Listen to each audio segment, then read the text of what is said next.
Okay, today we're going to study the inductive load. So let's say we have a power supply, alternating current and voltage. And then we have an inductor. This is the inductor L, and this is we put here VL. Well, this is here the voltage VL across here, but the voltage across here is going to be the same as the voltage here. So what we do, we can say that VL is equal to capital VL sine omega t. This is the amplitude. Okay, since it's an alternating voltage, we put here sine omega t. And the reason I put sine omega t, because at time t equal to 0, my voltage is 0. So I chose this case, these boundary conditions. So here we have time, and here is 0, and this is VL. And then I have the wave goes like this. And this here is the amplitude, VL. So the amplitude is from this point to the top, to this maximum point of the bump here. So this length here is VL, and that's the amplitude. So one thing we know is just VL for an inductor. VL is equal to L, this is the inductance, di over dt. And this equation comes from Faraday's law of induction. If you remember, if we do this Faraday's law of induction, this is Faraday's law of induction. I put here minus n d phi over dt. And we know that the inductance is equal to n phi over I. So if I take phi from here, phi is equal to Li over n. I'm trying to show you where this come from here, this equation. So this is the flux, magnetic flux. I take this flux and plug it here. So I have E is equal to minus n, and then I put d dt of Li over n. N cancels.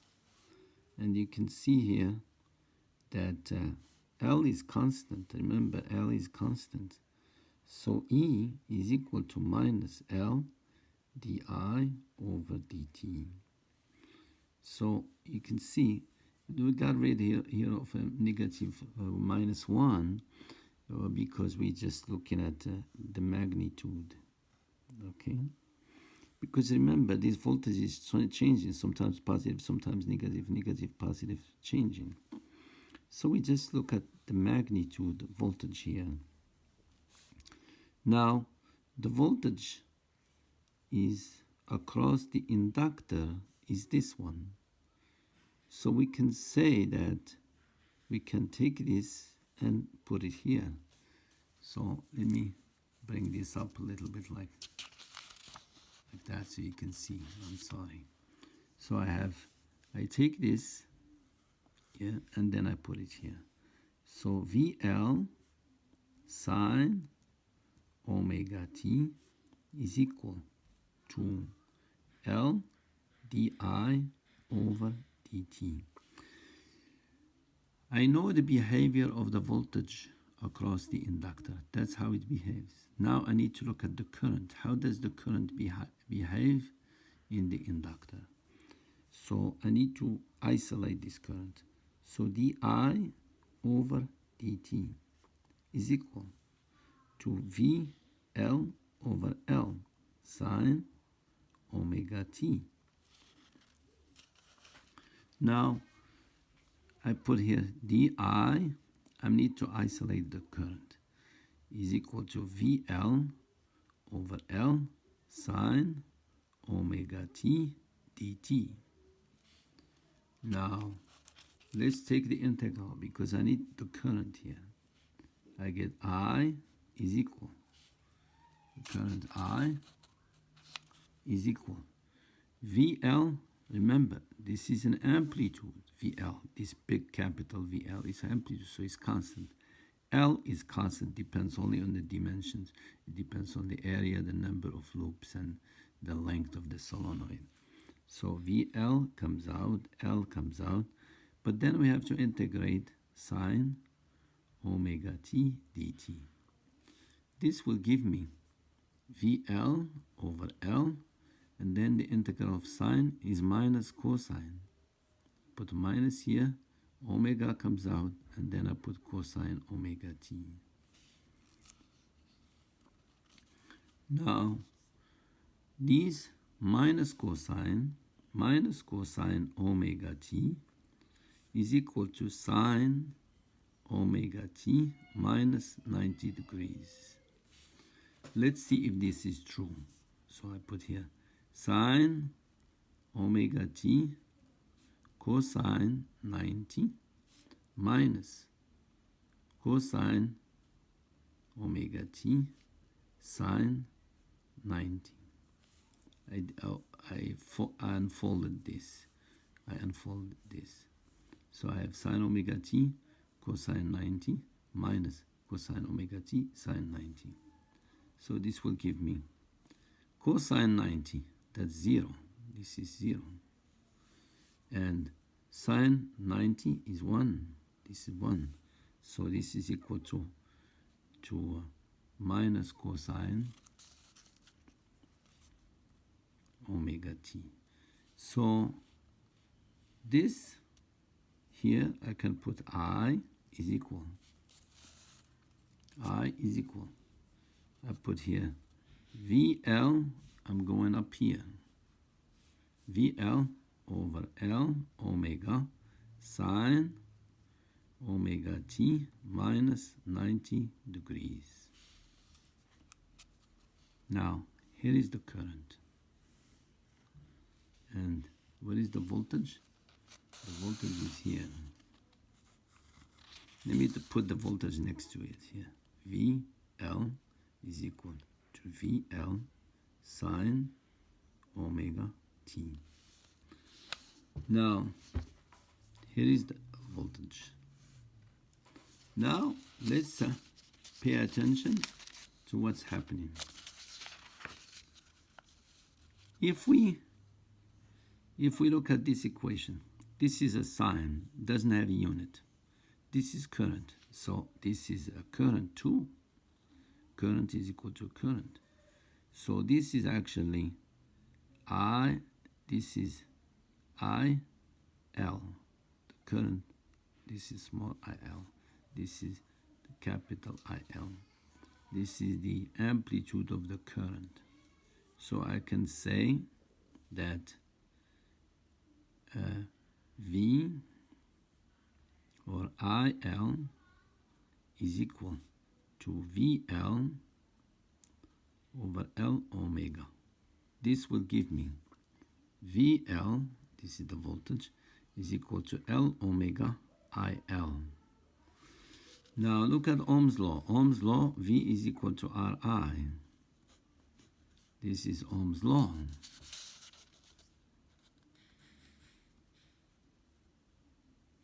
So we have some Ohm's law here, look. This is the voltage, this is the current. So this is the resistance of the inductor. It's called a reactive inductor, or inductive reactance. So let me circle it here. So this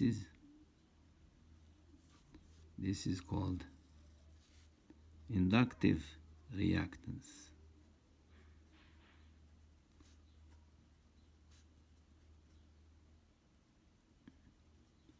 It's like the resistance of the inductor. Okay, So I put here, we call it XL.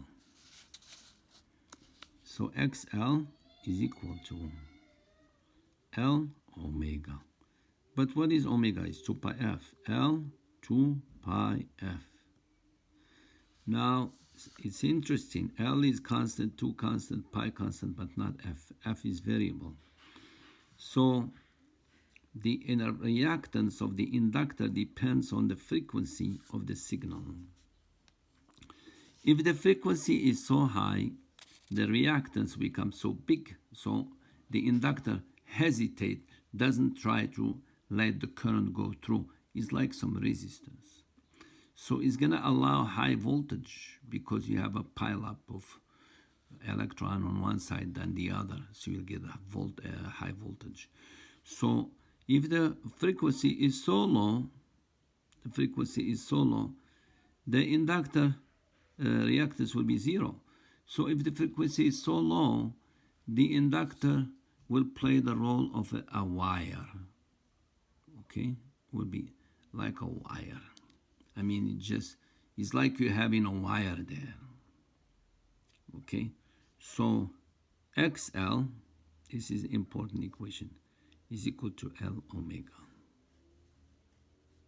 Very important equation. If you remember, for XC, we found 1 over C omega. This is the reactance, capacitive reactance. This is inductive reactance. At high frequency, this reactance becomes low.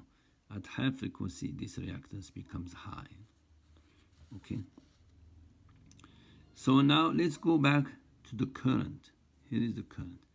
You see that negative 90 degrees is affecting the current. How? Let's now look at the phasor. Where should I put the phasor? Let me put it in this space here, so you can see.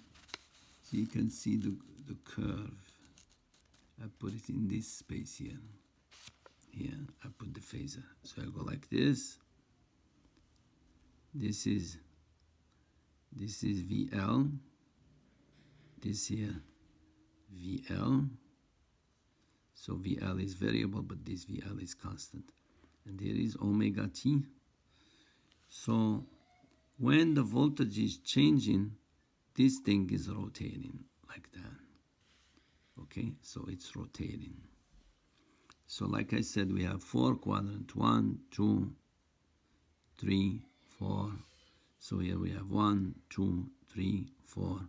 So when the curve is going in this first quadrant, this vector or this phasor is moving actually from here to there. When the wave go from here to there. Okay, so this one is moving. So what happened is we need to look at the current.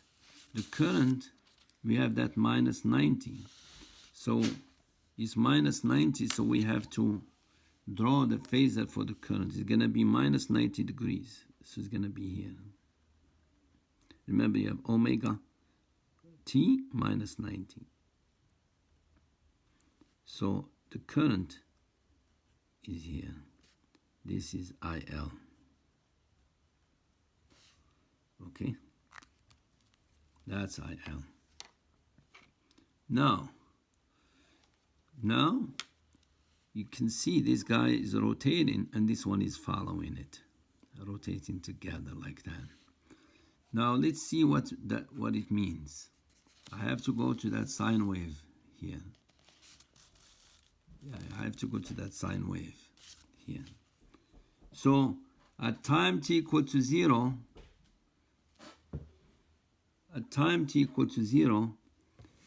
put a time t equal to 0 here. Time t equal to 0, I have sine minus 90, which is minus 1. So it's going to give me a negative amplitude. So the current is negative. So I go here. At time t equal to 0, I start here. So the current is there. And then it's going to be a sine wave too. So I go up here, there, and then I go up here. Okay, so when this one is 0, this one is maximum. come down here. When this one is 0, this one is minimum. So it's like that. So this is the current. I put here IL. So that's the current. So they are not going in phase. Look at the inductor. Look at time here. This bump here, it gets maximum at the inductor ahead of time, ahead compared to the current. So the currents come later. If you look at time here, this is 0 and time is increasing. The voltage comes in, the peak voltage comes in to the inductor. You wait for a while, and then the current peak comes in. So they are not going in phase. So the voltage and the current, their peak are not coming at the same time to the inductor. So there is this 90 degrees. There is a 90-degree delay. I put here 90 degrees.